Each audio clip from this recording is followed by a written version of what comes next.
Horror en el museo. Un relato del autor H.P. Lovecraft, 1890-1937, y de la autora Hazel Hill, 1896 a 1961. Audioterror ofrecido por Página Oscura. No olvides dar like y suscribirte si no lo estás aún. Es gratis y ayuda a crecer. Gracias. Horror en el museo. Fue una desganada curiosidad lo que llevó en un principio a Stephen Jones al museo de Rogers. Alguien le había comentado algo acerca del extraño establecimiento subterráneo de la calle Southwark, cruzando el río, donde había estatuas de cera mucho más horribles que las peores efigies expuestas en el museo de Madame Tussauds. Y se había acercado allí un día de abril para ver cuánta decepción podía causarle. Extrañamente, no fue así. Había algo diferente y peculiar allí, después de todo. Por supuesto, no faltaban los truculentos tópicos: Landru, el Dr. Crippen, Madame Demers, Rixio, Lady Jane Grey, interminables víctimas mutiladas de la guerra y la revolución, y monstruos del tipo de Gilles de Rice y el Marqués de Sade. Pero también había otros seres que aceleraron su respiración y le hicieron quedarse hasta que sonó la campanilla de cierre. El hombre que había diseñado tal colección no podía ser un vulgar saltimbanqui. Había imaginación, incluso genio enfermizo, en algunos de sus trabajos. Más tarde, había indagado acerca de George Rogers. El hombre había estado en el equipo del Tussauds, pero algún problema había hecho que lo abandonara. Se comentaban maledicencias acerca de su estado mental y chismes sobre su enloquecida forma de trabajar en secreto, aunque, posteriormente, la prosperidad de su propio museo subterráneo había embotado el filo de algunas críticas, al tiempo que afilado las insidiosas puntas de otras. La teratología e iconografía de pesadilla eran sus pasiones, e incluso él había tenido el tacto de emplazar algunas de sus peores efigies en una sala especial reservada a los adultos. Esa era la estancia que tanto fascinara a Jones.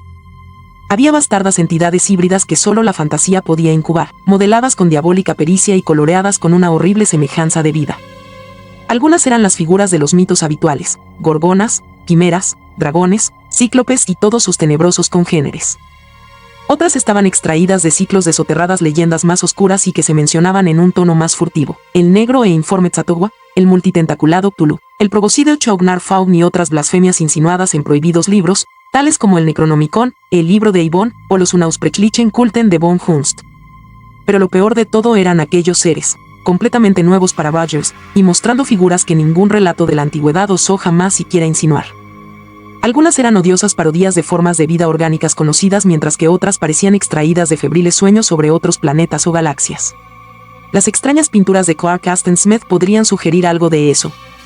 Pero nada podía insinuar el efecto de punzante, espantoso terror provocado por el gran tamaño y el trabajo diabólicamente hábil, así como las infernales e ingeniosas condiciones de luz bajo las que se exhibían.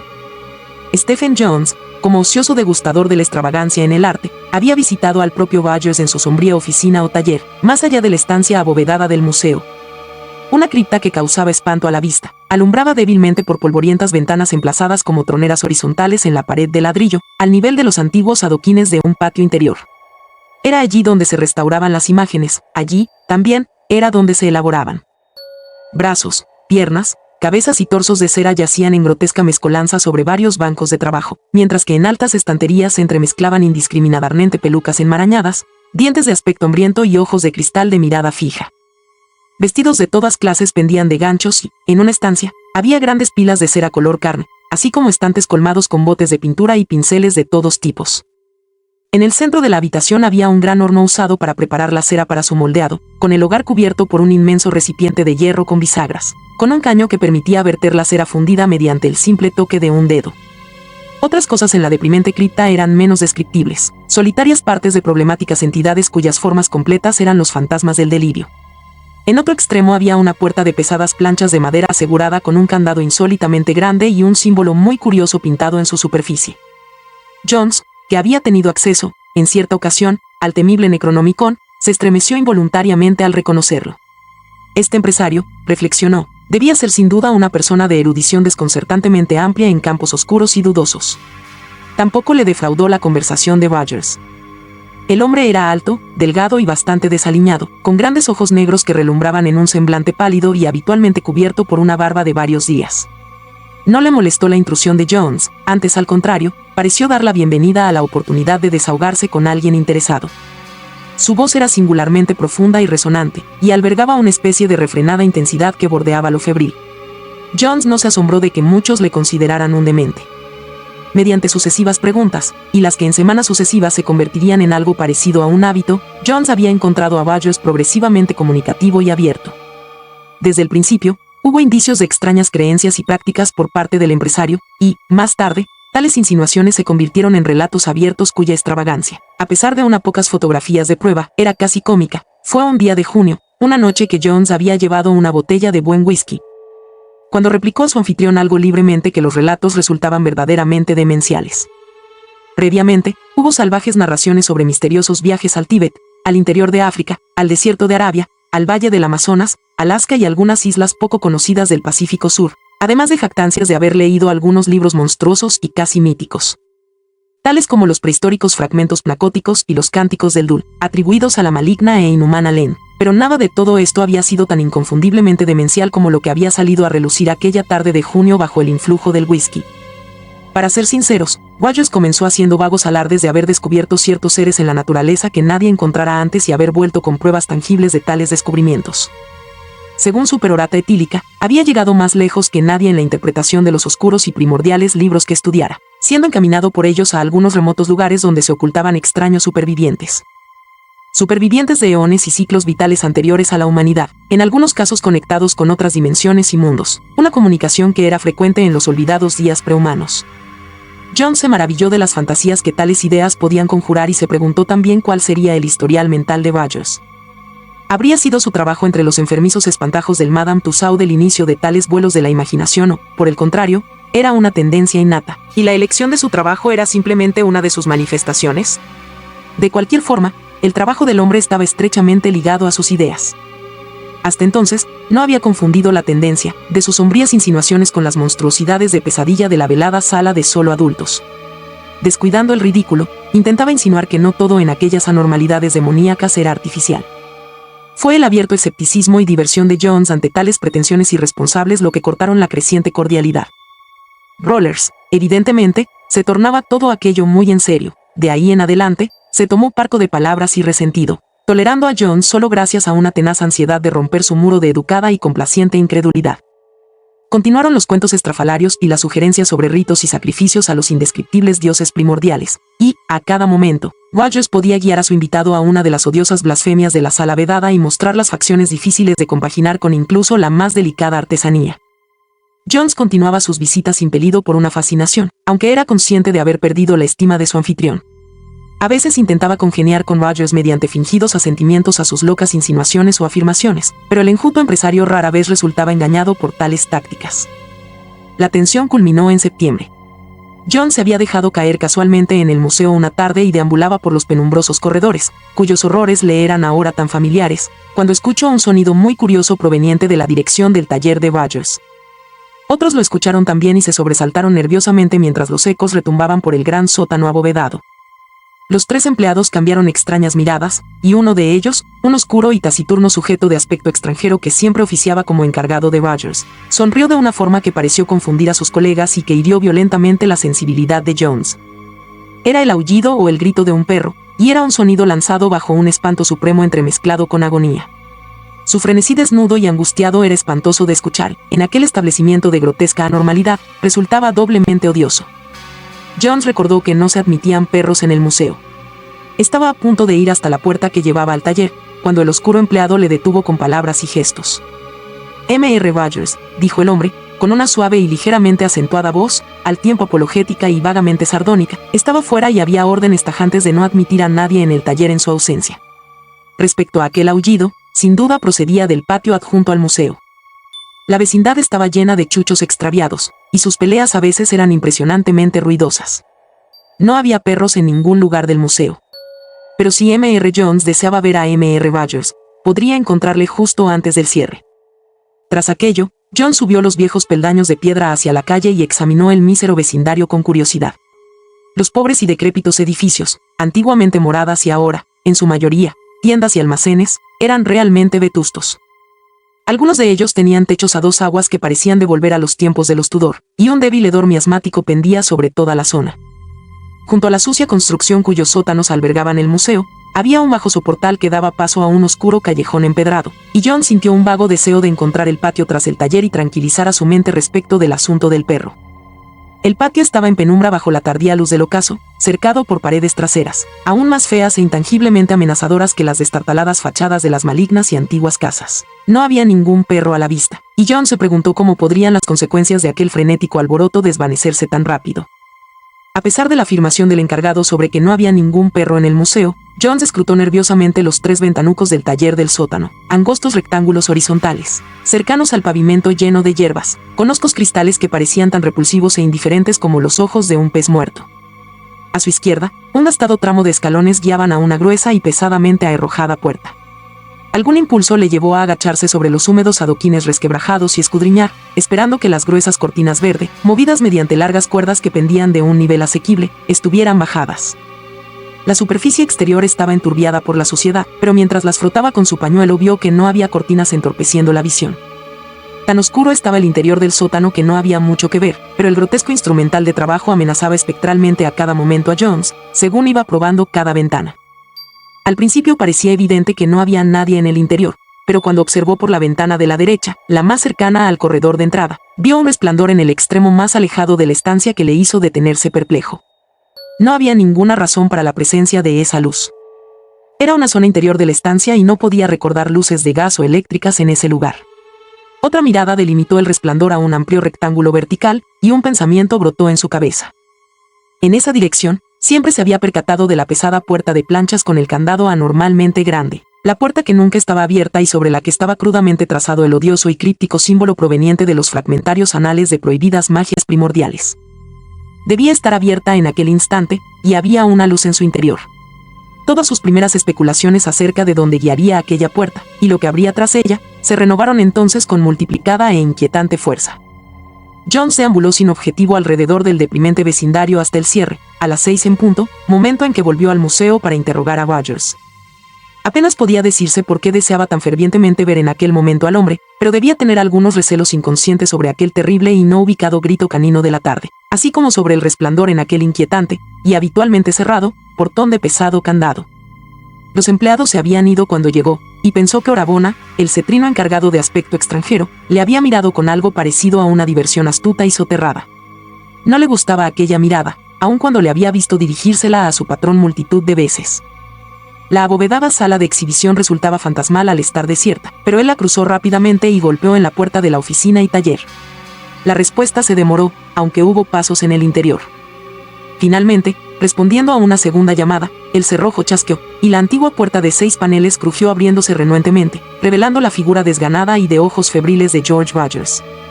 Desde el principio, resultó evidente que el empresario estaba de un insólito humor. Una peculiar mezcla de reluctancia y a la vez alegría al recibirle, y, en un instante, su charla se desvió hacia extravagancias de la clase más espantosa e increíble. Supervivientes dioses primordiales, sacrificios indescriptibles, la pretensión de realidad sobre algunos de los horrores de la sala, todos los alardes habituales, aunque completados con unas peculiares confidencias en aumento. Obviamente, reflexionó Jones, la locura del pobre diablo se estaba imponiendo.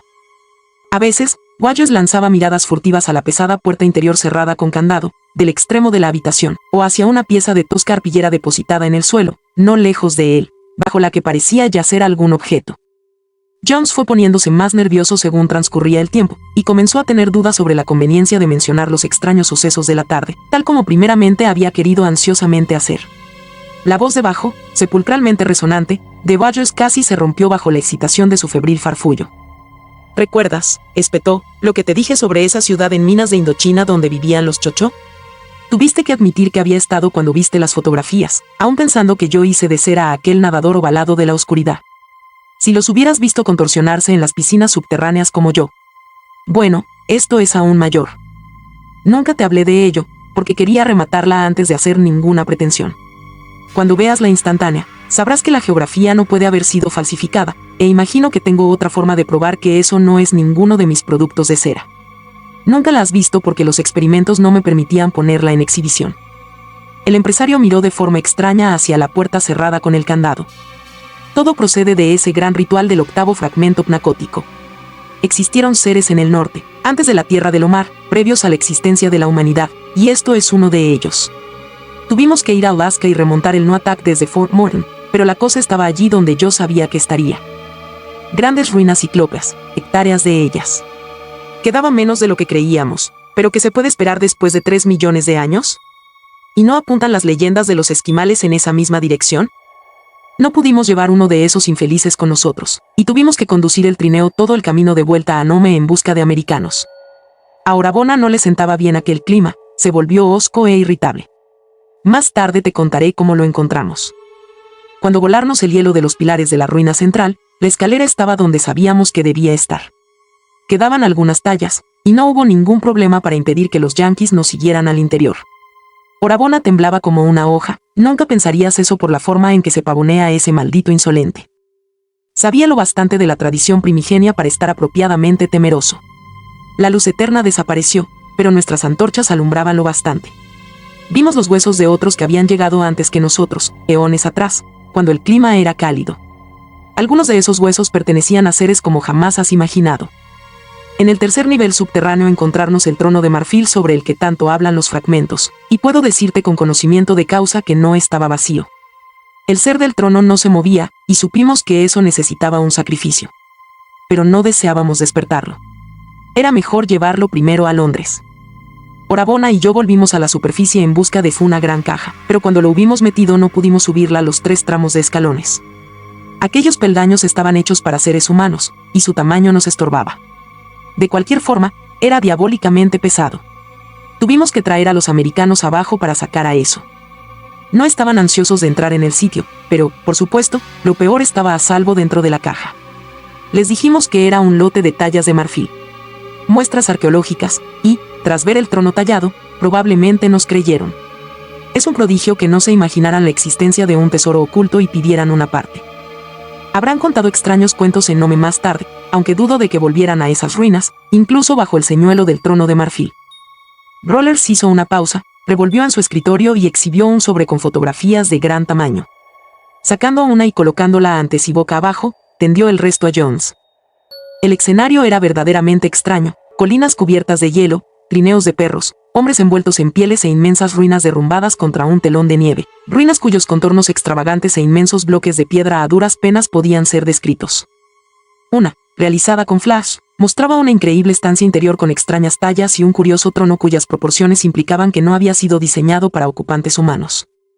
Las tallas de la gigantesca construcción, elevados muros y techos peculiarmente abovedados, eran totalmente simbólicas e incluían diseños completamente desconocidos y algunos jeroglíficos oscuramente citados en obscenas leyendas. Sobre el trono destacaba el mismo símbolo espantoso que ahora estaba pintado en el taller sobre la puerta de hierro cerrada con candado. Jones lanzó una nerviosa mirada al portal cerrado. Sin duda, Rogers había estado en extraños lugares y visto extraños seres. Aún así, aquellas demenciales fotografías de interior podían ser fácilmente un fraude, tomadas en un escenario inteligentemente diseñado. Uno no debía ser demasiado crédulo. Pero Rogers estaba prosiguiendo. Bueno, embarcamos la caja en Nome y fuimos a Londres sin ningún problema. Era la primera vez que volvíamos trayendo algo que tuviera un resto de vida. No lo exhibimos, había cosas más importantes que hacer con eso. Necesitaba el alimento de un sacrificio, ya que eso era un dios. Desde luego, yo no podía suministrarle la clase de sacrificio que solían brindarle en sus días, ya que tales cosas no existen ahora. Pero había otros seres que podían servir. La sangre es vida, ya sabes. Aún los lémures y los elementales que son más viejos que la tierra reaparecen cuando la sangre de hombres o bestias se les ofrece en las condiciones adecuadas. La expresión del rostro del narrador estaba volviéndote progresivamente alarmante y repulsiva, por lo que John se removió involuntariamente en su silla. Rollers pareció percatarse del nerviosismo de su invitado y prosiguió con una peculiar sonrisa maligna. Traje eso el año pasado, y desde entonces he estado probando ritos y sacrificios. Orabona no ha sido de mucha ayuda, ya que siempre estuvo en contra de la idea de despertarlo. Odia a eso, probablemente porque tiene miedo de lo que eso pueda llegar a significar. Lleva encima una pistola, en todo momento, para protegerse. Imbécil, como si hubiera alguna protección humana contra ese ser. Si lo veo alguna vez usar esa pistola, lo estrangulo. Quiere que lo mate y haga una efigie con eso. Pero estoy empecinado en mis propios planes y los llevaré a cabo, a pesar de todos los cobardes como Orabona y todos los malditos escépticos sardónicos como tú, Jones. He entonado los ritos, realizado ciertos sacrificios y la última semana hubo un cambio. El sacrificio fue aceptado y agradecido. En ese momento, Rogers se relamió los labios, mientras Jones permanecía incómodamente rígido. El empresario se detuvo y se alzó, cruzando la sala hacia la pieza de arpillera que tan a menudo ojeara. Inclinándose, asió una de las esquinas mientras volvía a hablar. Ya te has reído bastante de mi trabajo, es el momento de que conozcas ciertos hechos. Orabona me dijo que escuchaste el aullido de un perro por aquí esta tarde. ¿Sabes lo que eso significa? Jones se sobresaltó. A pesar de toda su curiosidad, se hubiera contentado con salir sin arrojar más luz sobre el asunto que tanto le desconcertaba. Pero Rogers fue inexorable y comenzó a alzar la pieza de arpillera. Bajo ella yacía una exprimida, casi informe masa que Jones tardó en clasificar. ¿Qué fue aquel ser viviente que algo había aplastado, exprimiendo su sangre y perforándolo en 1.000.000 de sitios, retorciéndolo en una destrozada y grotesca masa de huesos rotos? Tras un momento, Jones comprendió lo que debía ser. Era lo que quedaba de un perro, quizás, de considerable tamaño y color blanquecino. Su raza era imposible de reconocer, ya que la torsión le había convertido en una indescriptible y odiosa forma. La mayor parte del pelaje estaba quemado como por efecto de un fuerte ácido, y la desnuda piel sin sangre estaba plagada de innumerables heridas o incisiones circulares. El método de tortura necesario para causar tal resultado estaba más allá de la imaginación. Jones, con una neta aversión que se impuso a su ascendente desazón, saltó en pie con un grito. Tú, maldito sádico, demente, haces una cosa así y te llamas un hombre decente. Rollers dejó caer la arpillera con una maligna sonrisa despectiva y encaró a su huésped, que se aproximaba. Sus palabras transmitían una calma antinatural. ¿Por qué, imbécil, crees que yo hice esto? Admitamos que el resultado es desagradable para nuestros limitados criterios humanos. ¿Y qué? Ni es humano ni pretende serlo. El sacrificio simplemente se le ofrece. Entregué este perro a eso. Lo sucedido es obra suya, no mía. Necesita alimentarse de lo ofrecido y lo hace a su propia manera. Pero déjame que te enseñe cómo es. Mientras Jones aguardaba dudoso, el orador volvió a su escritorio y cogió la fotografía que antes dejara boca abajo sin mostrar. Ahora se la tendió con una curiosa mirada. Jones la tomó y la miró, de forma mecánica.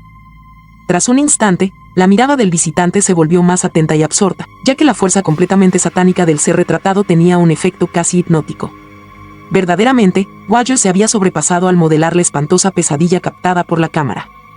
El ser era una obra de genio puro e infernal, y John se preguntó cómo reaccionaría el público cuando fuera puesto en exhibición. Un ser tan odioso no tenía derecho a la existencia. Probablemente, la simple visión de eso, tras ser hecho, había completado el desequilibrio de la mente de su autor, llevándole a adorarlo con brutales sacrificios. Solo una fuerte cordura podía resistir la insidiosa sugerencia de que la blasfemia era, o había sido, alguna exótica enfermiza forma de vida. El ser del retrato se sentaba o estaba sujeto, sobre una hábil reproducción del monstruosamente tallado trono de las curiosas fotografías anteriores. Describirlo con un vocabulario ordinario sería imposible, ya que no existía nada, ni siquiera aproximadamente similar, que se correspondiera con lo que siempre ha llenado la imaginación de la humanidad cuerda.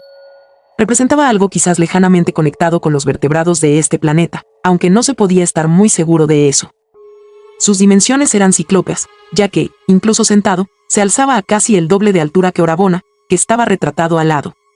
Mirando con atención, se podían seguir sus similitudes con las formas corporales de los vertebrados superiores. Tenía un torso casi globular con 6 largos y sinuosos miembros rematados en pinzas de cangrejo. En su extremo superior, un globo secundario surgía hacia adelante como una burbuja, el triángulo de 3 ojos fijos de pescado, sus grandes patas y la evidentemente flexible trompa, así como un distendido sistema lateral análogo a las branquias, sugería que era una cabeza.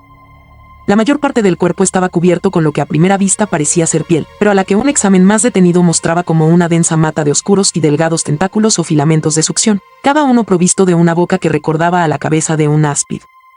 En la cabeza, tras la trompa, los tentáculos tendían a ser más largos y gruesos, marcados con listas espirales, sugiriendo el tradicional cabello de serpiente de Medusa.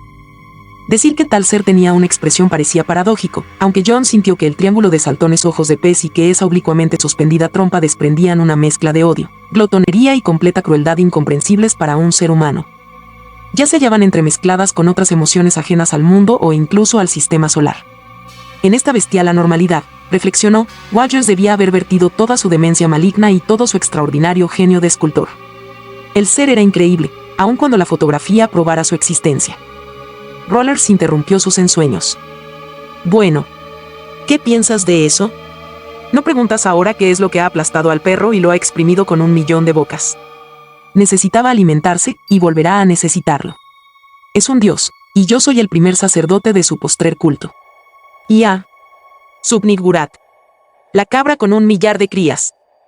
Jones bajó la foto con disgusto y piedad. Mira, Rogers, esto no puede ser. Todo tiene sus límites, tú lo sabes. Es una gran obra y todo eso, pero no es tu dios. Mi 6R sería que no la vieras nunca más, deja que Orabona se deshaga de ella y trata de olvidarla. Y déjame romper esta foto bestial, también.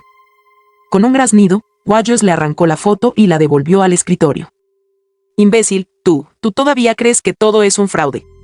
Todavía piensas que hice eso y que mis figuras no son otra cosa que cera inerte. Maldito seas, eres aún más patán que una imagen de cera de ti mismo. Pero te daré pruebas y sabrás. No ahora mismo, ya que eso descansa tras el sacrificio, más tarde. Oh, sí. No te quedarán dudas entonces acerca de su poder. Mientras Rogers observaba hacia la puerta interior del candado, Jones tomó sombrero y bastón de un banco cercano. Muy bien, Rogers, lo dejaremos para más tarde. Ahora tengo que irme, pero volveré mañana por la tarde. Ten en cuenta mi advertencia y mira si no suena sensata. Pregunta también a Orabona lo que piensa. Rollers enseñó sus dientes como una bestia salvaje. Tienes que irte, ¿eh? Así que tienes miedo. Miedo a pesar de toda esa palabrería. Dices que las efigies son solo cera, pero sales corriendo cuando comienzo a probar que no lo son. Eres como los tipos que apuestan que son capaces de pasar una noche en el museo. Vienen envalentonados, pero después de una hora están gritando y aporreando para que les dejen salir. ¿Quieres que pregunte a Orabona, Vosotros dos. Siempre contra mí. Queréis impedir el próximo reinado terrenal de eso. Jones conservó la calma. No, Rogers, nadie está en contra tuya. Tampoco tengo miedo de tus figuras. De hecho, admiro tu trabajo. Estamos un poco nerviosos esta noche, pero supongo que algo de descanso nos hará sentir mejor. De nuevo, Rogers refrenó la partida de su invitado. ¿No tienes miedo, Entonces, ¿por qué estás tan ansioso de marcharte? ¿Te atreves o no a quedarte a solas aquí, en la oscuridad? ¿A qué tanta prisa si no crees en eso? Alguna nueva idea parecía haberse despertado en Rogers, y Jones le observó atentamente. Bueno, no tengo especial prisa, pero ¿qué ganaría quedándome aquí a solas en la oscuridad? ¿Qué probaría? Mi única objeción es que es poco confortable para dormir. ¿Qué mejor podemos hacer? En ese momento, fue Jones quien tuvo una idea. Continuó en tono conciliador. Mira, Rogers, te acabo de preguntar qué probaría quedándome aquí, cuando ambos lo sabemos. Probaría que tus efigies son solo eso, y que no debes dejar que tu imaginación te lleve por donde te ha llevado últimamente. Supón que me quedo.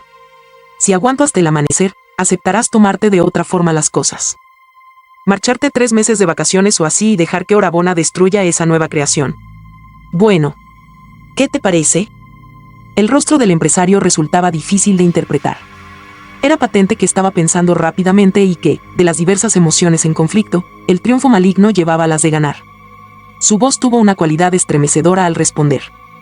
Hecho. Si aguantas, seguiré tus indicaciones. Pero tienes que aguantar. Iremos a cenar y volveremos. Te encerraré en la sala de exhibiciones y me iré a casa. Por la mañana, volveré antes que Orabona. Él viene media hora antes que los demás, para ver cómo estás. Pero no digas nada hasta estar totalmente seguro de tu escepticismo. Otros se han echado atrás, tienes esa opción. Y supongo que aporrear en la puerta exterior llamará la atención de algún policía. Puede que no te guste tanto después de un rato, estarás en el mismo edificio, aunque no en la misma habitación, que eso. Mientras dejaban la puerta trasera en el sucio patio interior, Rogers llevó consigo la pieza de arpillera, lastrada con su horrible carga. Cerca del centro del patio había un agujero de alcantarilla cuya tapa quitó silenciosamente el empresario, dando una estremecedora impresión de familiaridad con aquella tarea. Con arpillera y todo, el lastre cayó al olvido del laberinto de las cloacas. John se estremeció y casi se encogió ante la enjuta figura que iba a su lado cuando salieron a la calle. De tácito acuerdo, no cenaron juntos, pero quedaron en reunirse frente al museo a las 11. Jones tomó un coche y respiró más tranquilo al cruzar el puente de Waterloo y aproximarse al brillantemente iluminado Strand. Cenó en un café tranquilo y, posteriormente, volvió a su casa de Portland Place para bañarse y coger unas pocas cosas.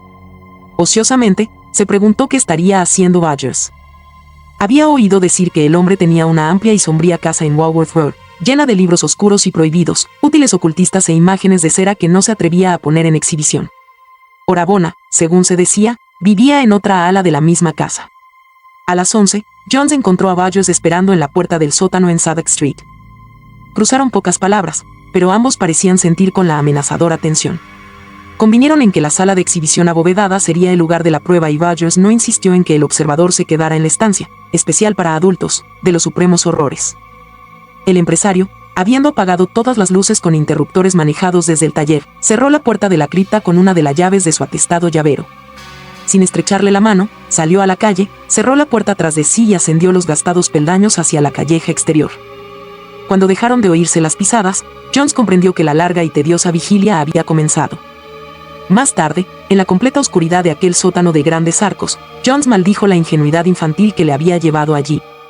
Durante la primera media hora había encendido su linterna a intervalos. Pero ahora, estar sentado en uno de los bancos para visitantes se había convertido en algo que crispaba los nervios. Cada cierto tiempo, la luz surgía iluminando algún objeto grotesco y enfermizo, una guillotina, un indescriptible monstruo híbrido, un rostro de barba pastosa pletórico de maldad, un cuerpo con torrentes rojos fluyendo de la garganta cercenada. Jones sabía que no había ninguna realidad siniestra tras tales seres, pero, tras la primera media hora, prefería no mirarlos. ¿Por qué se había molestado seguir la corriente a aquel demente? Apenas podía imaginarlo. Hubiera sido mucho más sencillo dejarlo simplemente solo, o haber llamado a un especialista en perturbaciones mentales. Probablemente, reflexionaba, era la camaradería de un artista hacia otro. Había tanto genio en Rogers, que probaba cada forma factible de ayudarle a superar su creciente manía. Un hombre capaz de imaginar y construir aquellos increíbles seres con apariencia de vida, tal y como él había hecho, no estaba, seguramente, alejado de la total grandeza. Tenía la fantasía de un Cime o un Dore unida a la minuciosa y científica habilidad de un Blázquez. De hecho, había realizado con el mundo de pesadilla lo que Blázquez, mediante las réplicas maravillosamente exactas de plantas realizadas en fino hierro forjado y cristal coloreado, había hecho con el mundo de la botánica. A medianoche, los toques de un distante reloj se filtraron en la oscuridad, y John se sintió arropado por el mensaje de un mundo exterior que aún existía. La abovedada sala del museo era como una tumba, espantosa en su total soledad. Aún un ratón sería una bienvenida compañía, pero Rogers se había jactado de que, por cierta razón, según decía, ni ratones ni insectos se acercaban jamás al establecimiento. Era muy curioso, pero parecía ser cierto. La quietud mortal y el silencio eran virtualmente completos. Si tan solo hubiera un sonido. Tosió, pero hubo algo burlón en el coro de reverberaciones. Se juró no comenzar a hablar consigo mismo. Eso significaría la desintegración nerviosa. El tiempo parecía discurrir anormal y desconcertantemente lento. Hubiera jurado que habían pasado horas desde que enfocara por última vez la luz sobre su reloj, pero solo era el toque de la medianoche. Deseó que sus sentidos no estuvieran tan preternaturalmente agudos. Algo en la oscuridad y quietud parecía agudizarlos, como en respuesta a débiles impulsos que no eran tan fuertes como para llamarlos impresiones. Sus oídos parecían a veces captar un débil y elusivo susurro que no podía ser totalmente identificado con el zumbido nocturno de las míseras calles del exterior, y pensó en algo tan vago e irrelevante como la música de las esferas y la desconocida e inaccesible vida de otras dimensiones presionando contra la nuestra. Rollers especulaba bastante sobre tales cosas. Las motas de luz que flotaban ante sus ojos sumidos en la oscuridad parecían crear curiosas simetrías de perfiles y movimientos. A menudo se había preguntado sobre esos extraños rayos del abismo insondable que centellean ante nosotros en ausencia de iluminación terrenal, pero nunca había sabido que se comportara así.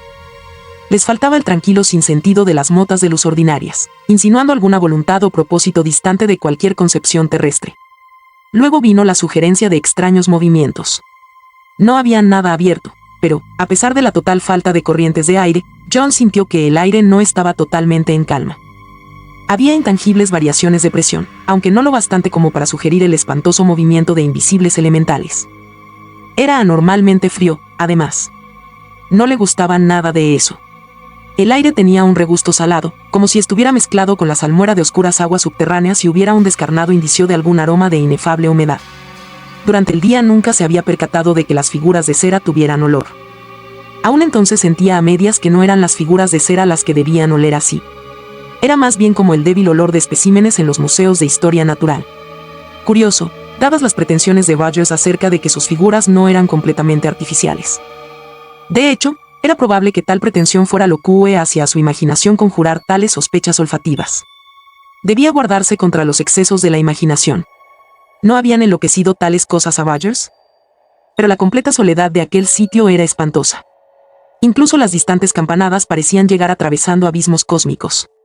Esto hizo a Jones pensar en la demente fotografía que le mostrara Rogers. La estrafalariamente tallada habitación del críptico trono, que aquel sujeto pretendía que era parte de unas ruinas con 3 millones de años de antigüedad, emplazadas en las rehuidas e inaccesibles soledades del Ártico. Quizás Rogers había estado en Alaska, pero la fotografía no era más que un montaje. No podía ser de otra manera, con todas aquellas tallas y terribles símbolos. Y la monstruosa figura supuestamente encontrada en aquel trono. ¡Qué explosión de fantasía enfermiza! John se preguntaba cuán lejos estaría de la demente obra maestra de cera. Quizás estaba tras aquella pesada puerta de planchas de madera, cerrada con candado, que llevaba más allá del taller. Pero no debía dejarse obsesionar por una imagen de cera. No estaba aquella estancia repleta de tales seres, algunos de los cuales eran apenas menos horribles que el espantoso Ello. Y, más allá de una gruesa lona a la izquierda, estaba la estancia de solo adultos, con sus indescriptibles espejismos del delirio. La proximidad de las innumerables formas de cera comenzó a crispar progresivamente los nervios de Jones mientras pasaba el cuarto de hora.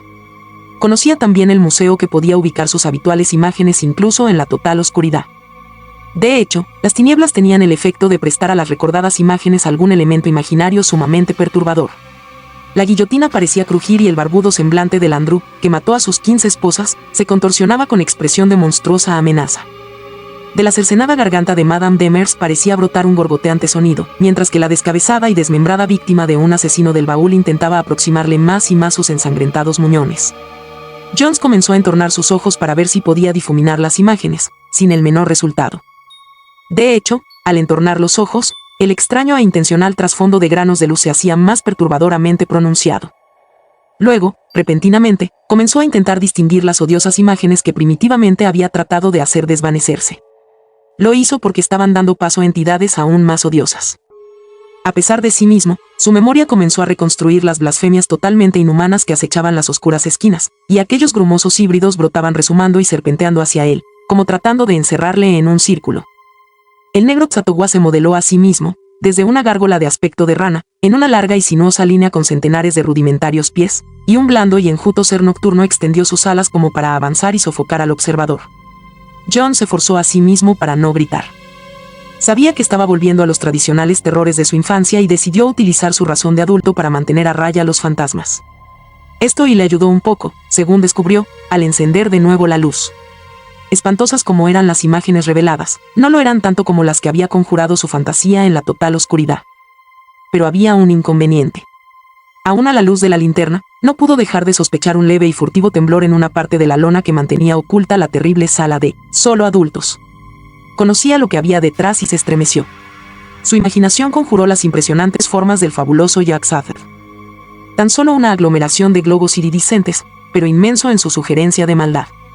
¿Qué era esa maldita masa flotando lentamente hacia él y sacudiendo la partición que estorbaba su camino? Una ligera protuberancia en la lona y a la derecha insinuaba el afilado cuerno del Nofkeh, el peludo ser mítico del hielo groenlandés, que caminaba a veces sobre 2 piernas, otras sobre 4 y en ocasiones sobre 6. Para apartar esto de su cabeza, Jones caminó audazmente hacia la infernal sala con la linterna luciendo constantemente. Por supuesto, ninguno de sus temores era real. Aunque, ¿no ondulaban lenta e insidiosamente los largos tentáculos faciales del Gran Cthulhu? Sabía que eran flexibles, pero no comprendía que el movimiento de aire causado por su avance bastase para agitarlos. Volviendo a su asiento en el exterior de la sala, entrecerró los ojos y dejó que los simétricos puntos de luz jugaran. El distante reloj lanzó un solitario toque. ¿Seda tan solo la 1? Enfocó la linterna sobre su reloj y vio que así era. Seda, en efecto, duró aguardar hasta el alba. Roger volvería sobre las 8, antes incluso que Orabona. Habría luz en el exterior en el sótano principal mucho antes de eso, pero nada de éste entraría allí. Todas las ventanas de este sótano habían sido tapiadas, excepto los 3 ventanucos que daban al patio. Sería una espera muy larga, en resumen. Sus oídos estaban sufriendo también alucinaciones ahora, ya que podía jurar que oía pisadas sigilosas y pesadas en el taller del otro lado de la puerta cerrada y asegurada. No tenía sentido pensar en el no exhibido horror que Rogers llamaba eso. El ser era una contaminación, había vuelto loco a su creador, e incluso su retrato evocaba terrores de la imaginación. No podía estar en el taller, estaba, obviamente, más allá de la puerta de pesadas planchas y candado. Aquellos pasos eran en verdad pura imaginación. Luego creyó escuchar girar la llave de la puerta del taller. Encendiendo su linterna, no vio nada excepto el antiguo portón de 6 paneles en su posición correcta. De nuevo probó la oscuridad y cerró los ojos, pero siguió una angustiosa ilusión de crujido. Esta vez no fue la guillotina, sino la lenta y furtiva apertura de la puerta del taller. No quería gritar. Si gritaba, estaría perdido. Había ahora una especie de reptar o arrastrar audible y avanzaba lentamente hacia él. Debía retener el control sobre sí mismo. ¿No lo había hecho cuando las indescriptibles formas del cerebro trataron de acercársele? El arrastrar resonó más cerca y su resolución desfalleció. No gritó, simplemente barbotó un desafío. ¿Quién está ahí? ¿Quién es usted? ¿Qué quiere? No hubo respuesta, pero el arrastrar siguió. Jones no sabía qué era lo que más temía, encender la linterna o permanecer en la oscuridad mientras el ser reptaba hacia él. Este ser era diferente, lo sabía con certeza, a los otros terrores de la tarde. Sus dedos y garganta se agitaban espasmódicamente. El silencio era imposible, y la espera en la total negrura comenzaba a ser la más intolerable de todas las condiciones. De nuevo gritó histéricamente. ¡Alto! ¿Quién está ahí? Encendió los reveladores rayos de su linterna. Luego, paralizado por lo que vio, dejó caer la linterna y gritó, no una, sino muchas veces. El ser que se arrastraba hacia él en la oscuridad era la gigantesca y blasfema forma de una negra entidad que no era totalmente mono ni completamente insecto. Su piel colgaba flojamente de su estructura, y su rugosa cabeza de ojos muertos se balanceaba constantemente de un lado a otro. Sus patas superiores estaban extendidas con las garras abiertas, y todo el cuerpo se tensaba con malignidad homicida, a pesar de la completa ausencia de expresión facial. Tras los gritos y la llegada de la oscuridad, brincó y, en un instante, tenía a John sujeto contra el suelo. No hubo lucha, ya que el observador se había desmayado. El desvanecimiento de Jones no pudo durar más de un instante, ya que el indescriptible ser estaba arrastrándole simiescamente por la oscuridad cuando recobró la conciencia. Lo que le despertó plenamente eran los sonidos que profería el ser, o mejor dicho, la voz con la que los profería. Aquella voz era humana, y además familiar. Solo un ser viviente podía tener los roncos y febriles acentos con los que entonaba cánticos a un horror desconocido. Ia, aullaba. Ya voy, oh, Reantegeth, voy con tu alimento. Largo tiempo has esperado y mal comido, pero ahora tendrás lo prometido. Esto y más, ya que en vez de Orabona será uno de los que más han dudado de ti. Lo aplastarás y secarás, con todas sus dudas, y así te harás más fuerte. E incluso entre los hombres será mostrado como un monumento a tu gloria. Rantegot, infinito e invencible, soy tu esclavo y sumo sacerdote. ¿Tienes hambre? Yo la aplaco. He leído el signo y te lo he llevado derecho. Te alimentaré con sangre y tú me alimentarás con poder. Ia, Subnigurat. La cabra con 1 millar de retoños. En un instante todos los terrores de la noche abandonaron a Jones como un manto que cae. De nuevo era dueño de sí mismo, ya que sabía que era un peligro totalmente terrenal y material al que tenía que enfrentarse. No era ningún monstruo de fábula, sino un peligroso demente. Era Rogers, vestido con algún disfraz de pesadilla de su propio y enloquecido diseño, dispuesto a realizar un espantoso sacrificio al dios demonio que había creado en cera. Evidentemente, debía haber entrado al taller por el patio trasero, se había disfrazado y había avanzado para apresar a su víctima finamente encerrada y presa del pánico. Su fuerza era prodigiosa, y si debía ser frustrado habría de actuar rápido. Continuaría alimentando la creencia del loco en su inconsciencia, mientras la presa fuera relativamente débil. La sensación de pasar un umbral le dijo que estaba entrando en el taller negro como la tinta. Con la fuerza que da el miedo mortal, Jones dio un brusco salto desde la medio yacente postura en la que estaba siendo arrastrado. Durante un instante se liberó de las manos del atónito maníaco, y, en otro instante, una embestida afortunada puso sus manos alrededor de la garganta extravagantemente disfrazada de su captor. Simultáneamente, Rogers le aferró a él y, sin mayores preliminares, ambos se trabaron en una lucha a vida o muerte.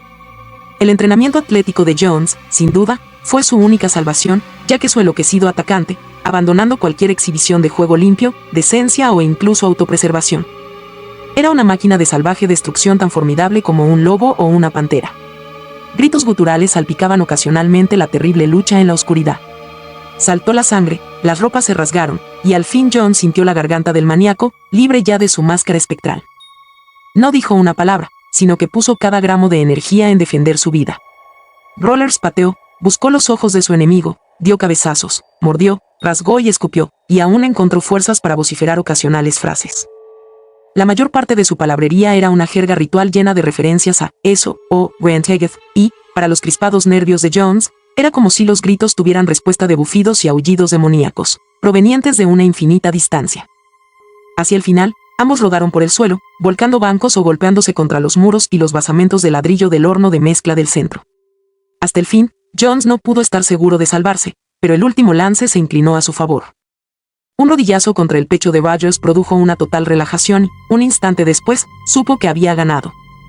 A pesar de lo duro que le resultaba sostenerse, Jones se levantó y tanteó los muros buscando el interruptor de la luz, ya que había perdido su linterna, junto con la mayor parte de sus ropas. Mientras palpaba, arrastraba a su desvanecido contrario, temiendo un repentino ataque cuando el demente volviera en sí. Encontrando la caja, probó hasta hallar el interruptor correcto. Luego, mientras el taller, salvajemente desordenado, aparecía bajo la repentina luz, volvió para atar a Rogers con cuantas cuerdas y cinturones pudo encontrar a mano. El disfraz del sujeto, o lo que quedaba de él, parecía estar realizado con alguna desconcertante clase de cuero. Por diversas razones, a John se le puso la carne de gallina al tocarlo, y parecía haber un extraño y oxidado olor en él. En las ropas de calle de debajo, estaba el llavero de Rogers, y la exhausta víctima lo aferró como su pasaporte final a la libertad. Las pantallas de las pequeñas ventanas parecidas a troneras estaban bajadas y aseguradas, y así las dejó. Enjugando la sangre de la lucha en un recipiente apropiado, Jones buscó las ropas más ordinarias y menos extravagantes que pudo encontrar en los percheros. Probando la puerta del patio, descubrió que estaba asegurada con un cerrojo de resorte que no necesitaba llave desde el interior. Guardó el llavero, no obstante, para entrar, cuando volviera, con ayuda, ya que, claramente, lo que había que hacer era llamar a un psiquiatra. No había teléfono en el museo, pero no sería difícil de encontrar en un restaurante nocturno o en una farmacia de guardia. Casi había abierto la puerta para salir cuando un torrente de odiosas injurias del otro lado de la habitación le indicó que Rogers, cuyas heridas visibles se limitaban a un largo y profundo rasguño en la mejilla izquierda, había recobrado la conciencia. «Idiota. Desove de Notjidik y efluvio de Katun. Hijo de los perros que aúllan en el torbellino de Azatoth. Podrías haber sido sagrado e inmortal, y ahora traicionas a eso y a su sacerdote. Cuidado, porque está hambriento».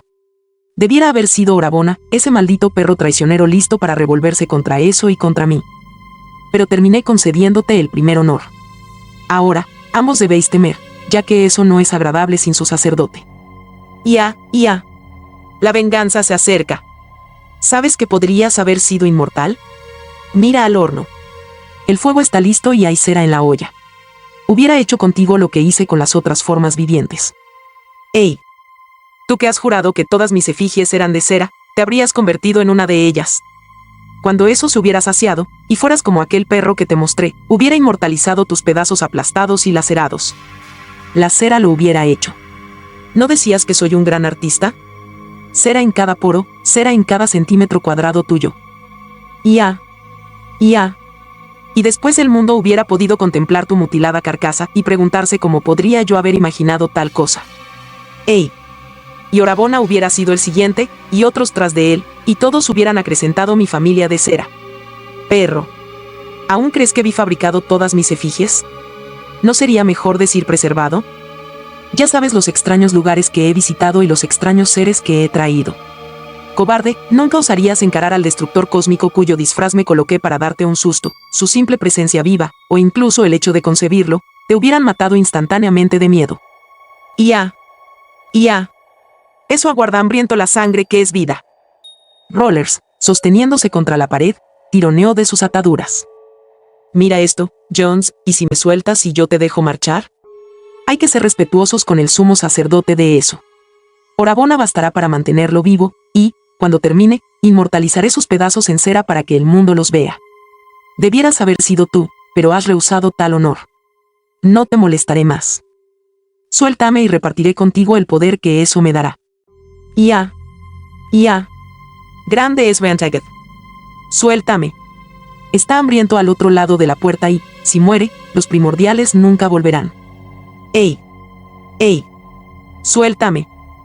John simplemente agitó la cabeza, a pesar de que la repugnancia hacia los delirios del empresario le asqueaban.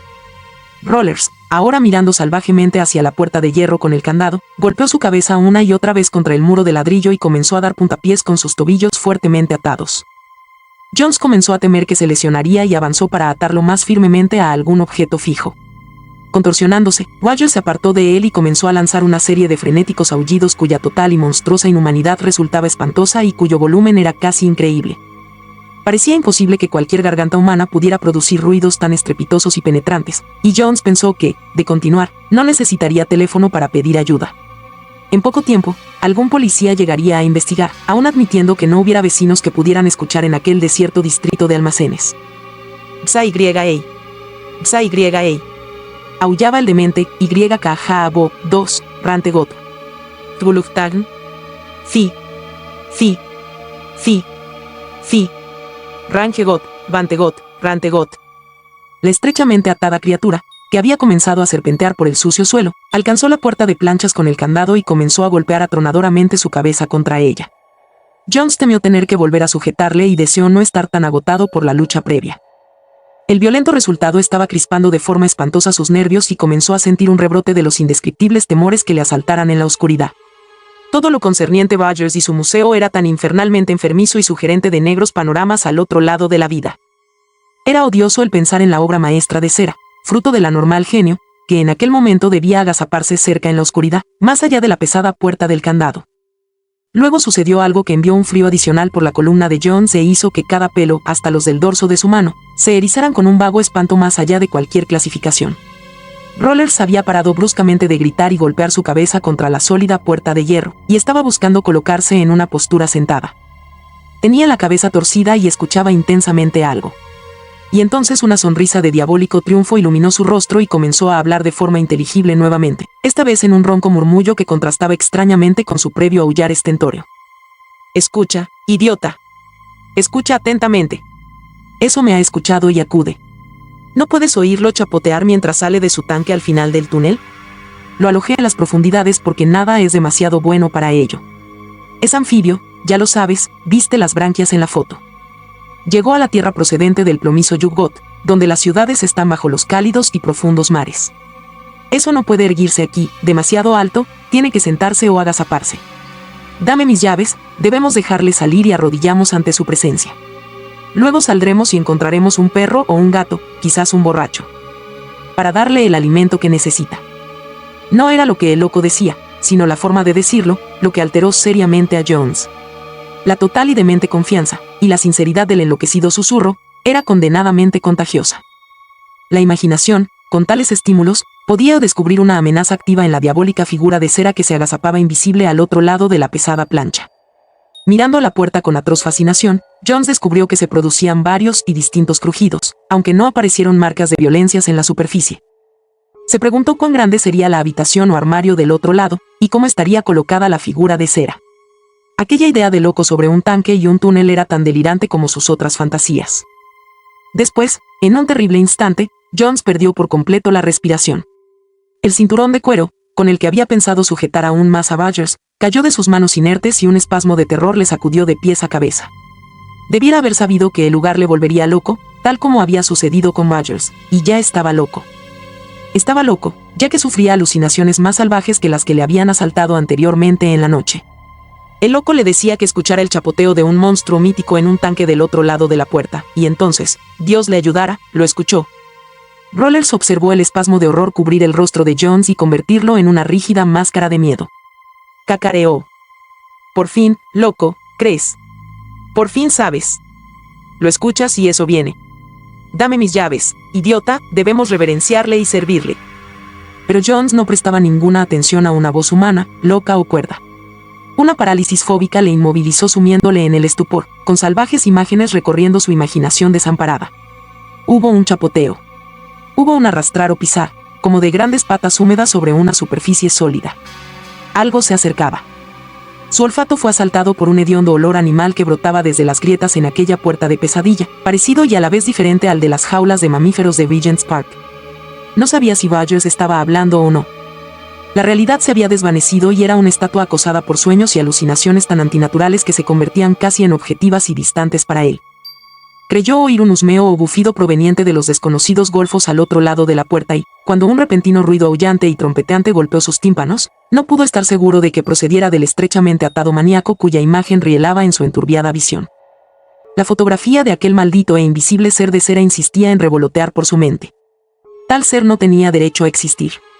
¿Acaso no le había vuelto loco? Mientras reflexionaba, una nueva evidencia de locura le asaltó. Algo, pensó, estaba palpando el pestillo de la puerta cerrada con candado. Estaba pateando, arañando y empujando la plancha. Hubo un trueno y la recia madera que se debilitó más y más. El hedor era espantoso.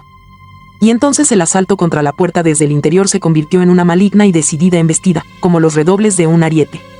Hubo un ominoso crujido, un astillarse, un hedor cloacal, una plancha cayendo, una pata negra rematada en una pinza como la de un cangrejo. ¡Socorro! ¡Socorro! ¡Dios, ayúdame! ¡Ah! Con intenso esfuerzo, Jones es capaz, hoy en día, de recordar la súbita ruptura de su parálisis de temor, descargándose en una frenética huida automática. Aquello debió ser curiosamente similar a las salvajes y desesperadas huidas de las enloquecedoras pesadillas. Ya que parecía haber saltado por la desordenada cripta en casi un latido de corazón, franqueado la puerta exterior y haberla cerrado y atrancado tras de sí de golpe, saltado sobre los gastados peldaños de 3 en 3 y volado, frenéticamente y sin rumbo, por el húmedo patio empedrado y a través de las míseras calles del Southwark. Aquí se detiene su memoria. Jones no sabe cómo llegó a su casa, y no existe evidencia de que recogiera un coche. Probablemente hizo todo el camino por ciego instinto, por el puente de Waterloo, a lo largo del Strand y Charing Cross y subiendo Haymarket y Regent Street hacia su vecindad. Todavía vestía la extraña mezcolanza de ropas del museo cuando recobró la conciencia lo suficiente como para llamar al médico. Una semana más tarde, el psiquiatra le permitió abandonar la cama y salir al aire libre. Pero no había contado todo a los especialistas. Sobre toda la experiencia colgaba un manto de locura y pesadilla, y sintió que el silencio era el único camino. Cuando estuvo recuperado, estudió exhaustivamente los periódicos que había coleccionado desde aquella espantosa noche, sin encontrar referencias a nada extraño en el museo. ¿Cuánto, después de todo, había sido realidad? ¿Dónde terminaba la realidad y comenzaba el delirio enfermizo? Había cedido su mente en aquella oscura sala de exposición y todo, hasta la lucha con Rogers, ¿era un fantasma de la fiebre? Le ayudaba a recobrarse el aclarar aquellos puntos enloquecedores. Debía ver la maldita fotografía de la imagen de cera apodada. Jones se sobresaltó violentamente, pero Orabona no dio muestras de notarlo. El informe y colosal dios es una réplica de ciertas oscuras leyendas estudiadas por M.R. Rogers. Se supone que llegó del espacio exterior y vivió en el Ártico hace 3 millones de años. Realizaba sus sacrificios de una forma bastante peculiar y horrible, como podrá ver. M.R. Rogers lo ha dotado de un diabólico aspecto de vida. Aún en el rostro de la víctima. Temblando ahora violentamente, John se asió al pasamanos de latón frente al velado nicho. Casi estuvo por detener a Orabona cuando vio que la cortina comenzaba a abrirse, pero algún impulso contrapuesto le contuvo. El extranjero sonrió triunfalmente. «Vea». John se tambaleó a pesar de estar agarrado al pasamanos. «Dios. Dios mío». Con sus buenos 2 metros y medio, y a pesar de su actitud confusa y agazapada que expresaba una malignidad infinitamente cósmica, se mostraba a un increíble horror plantado frente a un ciclópeo trono de marfil cubierto de grotescas tallas. En el par central de sus 6 patas llevaba un arrugado, aplastado, distorsionado ser sin sangre, perforado por 1.000.000 de punciones, en ciertos lugares, quemado por la acción de un activo ácido. Solo la mutilada cabeza de la víctima, pendiendo a un lado, revelaba que representaba algo que fuera humano. El propio monstruo no necesitaba presentación para alguien que hubiera visto cierta fotografía infernal. La maldita instantánea había sido demasiado fiel, aunque no podía mostrar el pleno horror que subyacía en la gigantesca entidad. El torso globular, la burbujeante sugerencia de cabeza, los 3 ojos de pescado, la larga trompa. Las agallas protuberantes, el monstruoso pelaje de ventosas como áspides, los 6 sinuosos miembros con sus patas negras y pinzas de cangrejo. Dios, la familiaridad de la pata negra rematada en una pinza de cangrejo. La sonrisa de Orabona era completamente condenable. John se atragantó y observó fijamente la odiosa exhibición con creciente fascinación que le aturdía y le perturbaba. Que entrevisto horror le sumía y le obligaba a mirar más y buscar detalles. Eso había vuelto loco a Rogers. Rollers, supremo artista, decía que no eran artificiales. Luego vio lo que le perturbaba. Era la aplastada y caída cabeza de cera de la víctima, y lo que insinuaba. Su rostro no estaba totalmente destruido y era familiar. Era como el enloquecido semblante del pobre Rogers. Jones observó más de cerca, sin saber del todo qué le impulsaba. ¿No era natural en un enloquecido ególatra moldear sus propias facciones en su obra maestra? ¿Había algo más que la subconsciente visión había asumido y suprimido bajo el efecto del puro terror? La cera del rostro mutilado había sido moldeada con destreza increíble. Aquellas incisiones, cuán perfectamente reproducían la minada de heridas que algo infligiera a aquel pobre perro. Pero había algo más. En la mejilla derecha podía distinguirse una irregularidad que desentonaba con el aspecto general. Como si el autor hubiera tratado de cubrir un defecto de su primer modelo. Cuanto más lo miraba Jones, más misterioso y horrible le parecía. Luego, bruscamente, recordó algo que le llenó de horror. Aquella espantosa noche, la lucha, el demente atado, y el largo y profundo arañazo en la mejilla izquierda del verdadero Rogers. Jones, soltando la desesperada presa del pasamanos, cayó en un profundo desvanecimiento. Orabona seguía sonriendo.